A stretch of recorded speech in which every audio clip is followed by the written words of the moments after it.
You get enough calories to do have a healthy bit of muscle.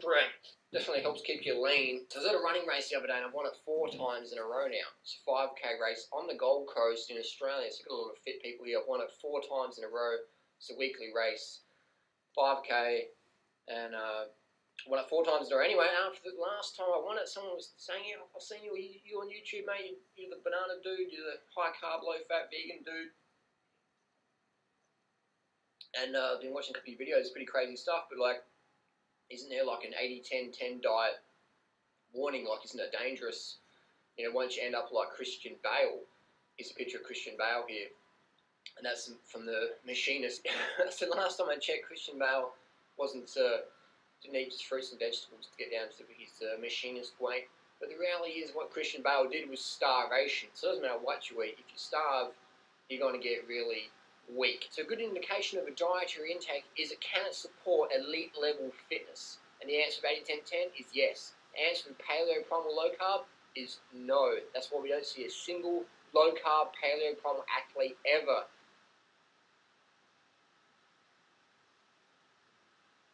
Post your comments down below if you think you've seen a low carb athlete, and I'll tell you who that person is, and I'll tell you why they're not low carb, and I'll show their blog of actually what they do eat. So for 80-10-10, vegan, high carb, whatever, if it's good enough for an Olympic athlete, it's good enough for a world-class athlete, it's good enough for elite level athlete, it's good enough for like a national level athlete, state level athlete, it's good enough for people with no fitness to help build their fitness up. Always laugh when people who can't even run around the block go, I wouldn't get enough protein on that vegan or fruit thing, I wouldn't get enough protein, I can't run around the block, but I know you win marathons, you guys, but I couldn't run around the block though. But I need more protein than you guys. So a good indication you're getting enough nutrition is your fitness level can be very high. If you're not getting enough nutrition, you have a low fitness level. And that's why you don't see any paleo or primal low carb athletes on the planet ever, never, zip, nada. Can't be done. I've done many videos on that one. So you need carbs, definitely. So 80-10-10 diet, warnings, what's to look out for, what's the dangers of 80-10-10? This person was asking me. I'm like, well, the dangers are, biggest danger is not getting enough calories. It's having that old mindset of like, I can't eat too much, I'm going to have like a little mouse meal, and so you don't get enough calories. But that's not a danger of the diet itself. That's just like someone's mentality, you know, their emotional baggage coming into their new lifestyle. What's the danger? The danger. You get all your nutrition, you get your vitamin A, you get your vitamin K, B12, your body produces that. If you don't produce enough B12, do a B12 shot. I do that. It takes me 30 seconds once every month, every 2 months. The B12 level is always over 1400 and clinically documented. You know, all my blood tests, and I do real blood tests. A lot of people do blood tests from naturopaths and then put it on Facebook and say, look at me, I'm my naturopath, so I've got good blood. You've got to get to an authorised pathology laboratory if you want to get blood tests and show people, otherwise it's a bit of a joke. But anyway, my B12 level is always good, vitamin A is good. So you get enough nutrition, you get your vitamin A, you get your vitamin K, and then the body produces K2 from that. Basically, you get everything you need. I mean, you get your vitamin D from your sun, you get everything you need. Your body produces creatine, all these beta-18, all these things people say, oh, but you need this, you need that. There's nothing that you can't get from plant foods. The people you eat animal products for. When people say, but where do you get your protein from? Plants don't have protein. And it's like, yes, you do get enough protein. What about vitamin K2? Yes, your body produces vitamin K2. You need to drink milk for calcium, Durianrider. Yes, plant foods do have calcium. Did I get enough B12 if you're a vegan, Durianrider? Yes, the body produces B12, and if it didn't, only vegans would have B12 issues, which we see over 39% of the US has a low B12 level, according to the Tufts University research data, period. Vegans don't get enough iron! Any vegan diet based on whole plant foods with sufficient calories will definitely give sufficient iron. Creatine's not found in plant foods, Harley. Your body produces creatine. Funny thing is, you go to any gym in the world and people will be pumped on creatine supplements and tell you don't get enough creatine if you're a vegan. Funny, that one. So the biggest danger would just be, there is no danger specific to this lifestyle. What that can happen though is people undereat. They don't get enough calories. So what happens when you don't get enough calories?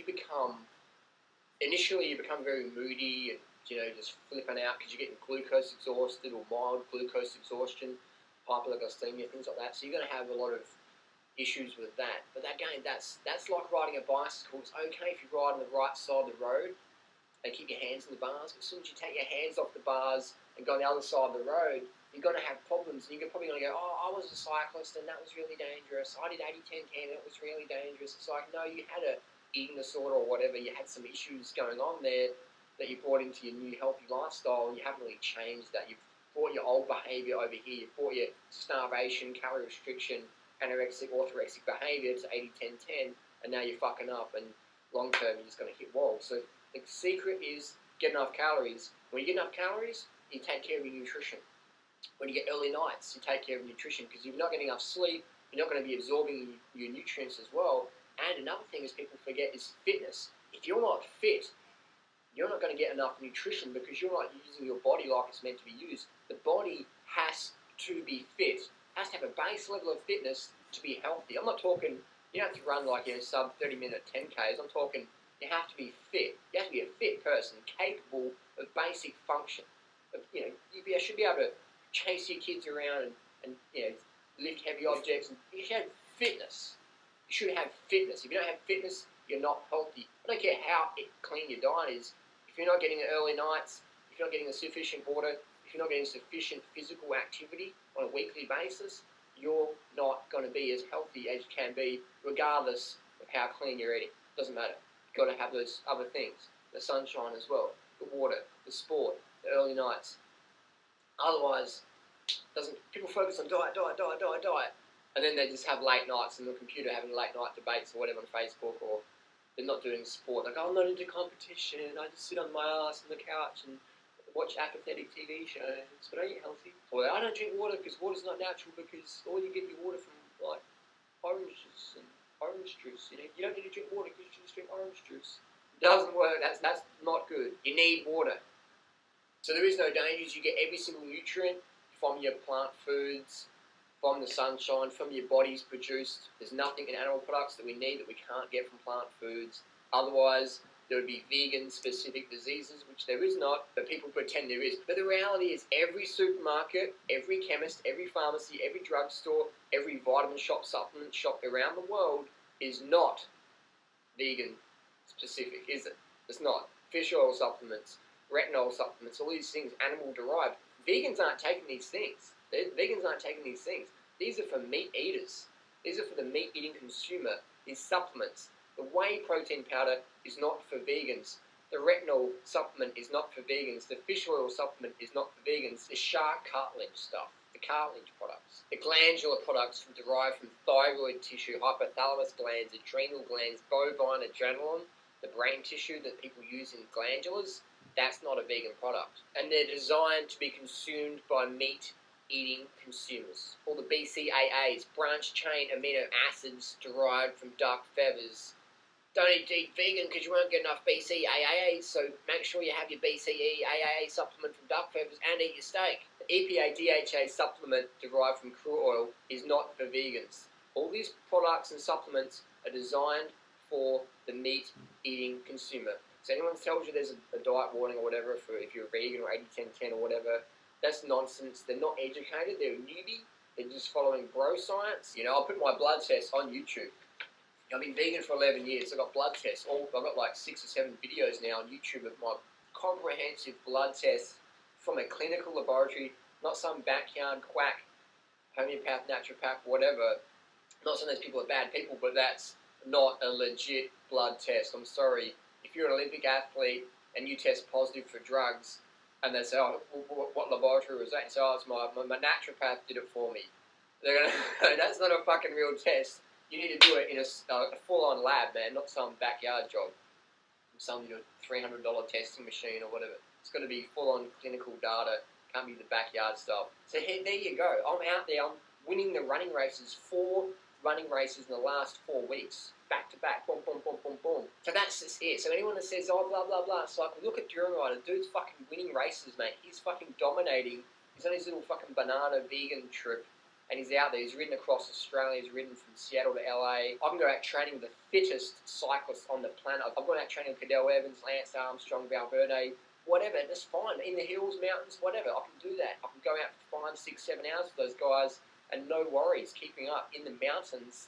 So anyone that says you don't get enough nutrition, it's like bullshit. I'm not even on caffeine. I'm doing this all caffeine-free, drug-free. I mean, on the paleo diet, it's like caffeine, caffeine, caffeine. And they can't even do a running race. A paleo athlete, well, I can't even call them athletes because what are they doing? No one's doing anything. Mark Sisson's not winning anything. Rob Wolf's not winning anything. Lauren Cordain's not winning anything. Sally Fallon's not winning nothing. These people aren't even competitive athletes, and they're telling us how it is. They're non-competitive athletes telling competitive athletes how to eat. It's like, what? How does that work, man? That doesn't work at all. And the funniest thing is, Rob Wolf, Mark Sisson, these guys were highly competitive athletes when they're eating high carb. Now they're on the low carb, they can't do squat. They can't do nothing. So it's sad to see. And just because someone's not fit anymore doesn't make them a bad person. I'm not like putting anyone down. I'm just saying fitness is a part of health.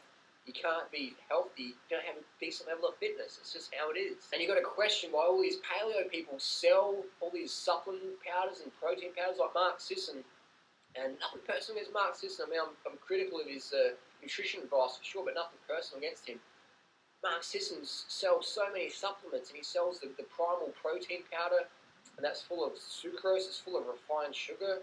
And I was like, Mark Sisson doesn't promote fruit, but he sells the primal protein whey powder with added sucrose and maltodextrin. Sucrose and maltodextrin, last time I checked, that's refined sugar. Don't eat fruit because it's got too much sugar. Buy my protein primal whey powder that's got added maltodextrin and sucrose in it, and have that.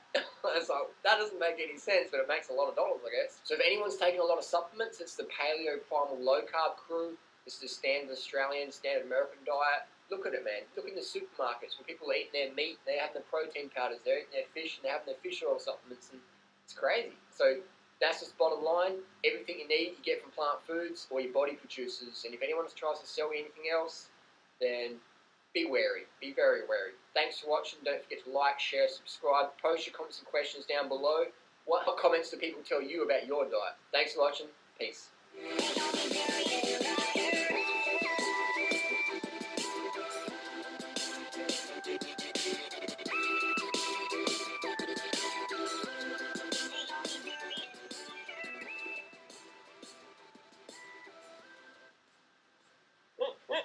Wij zijn 5 en een half. Oh ja.